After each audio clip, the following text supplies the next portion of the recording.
So, Ted, how is it like to be back in Holland again?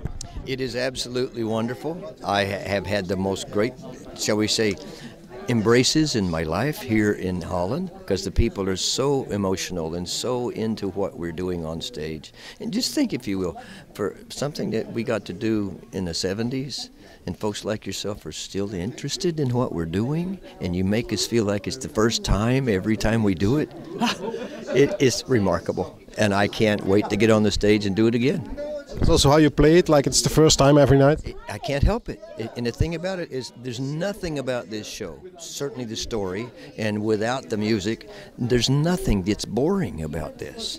And this cast that we have, the singers, dancers, actors, musicians, the crew, everybody, they're all singing backstage even if they're not on stage, you see? It's just a celebration every single performance. And the audience is what makes that happen.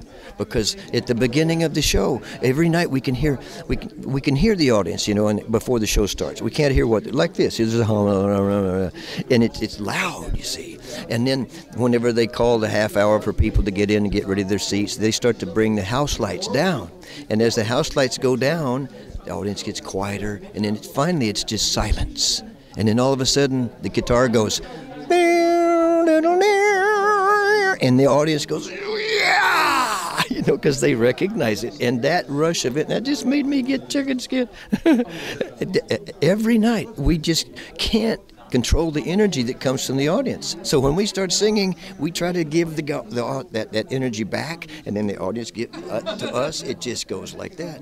And my feet don't ever touch the ground. You know, it's amazing. You're almost all Italian cast.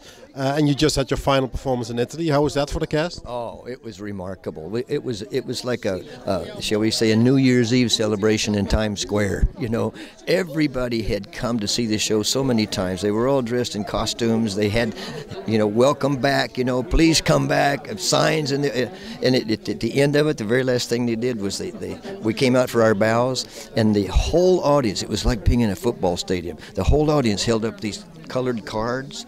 White cards. It was completely covered in white, and right in the middle was a gigantic red heart.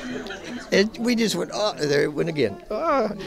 We just were so happy to be in Holland, and I hope we can come back. I know this is the grand final. As far as we know, we may never come back, but for so many years now, it's always suddenly been backed by popular demand. So we hope that happens. And we have been absolutely amazed here in Holland at how many people come from different countries to see the show here. And it's just from all over the world, not just next door, you see. We have people from South Africa. We have people from all over Asia. People come from Louisiana, you know, and they're all sitting and they make friends. And so it's a world friendship thing, you see. And it's because of Andrew Lloyd Webber's music and Tim Rice's lyrics, paying respect to the last 7 days in the life of the man called Jesus of Nazareth, and the stories told through their magnificent music. Yeah, that's right. I mean, we're definitely counting down, and we've expanded everything about the show. We now have 40 more dancers that in addition to the cast that we have. We've enlarged the orchestra as well, and I'm telling you, we can't wait to get on the stage and make it work.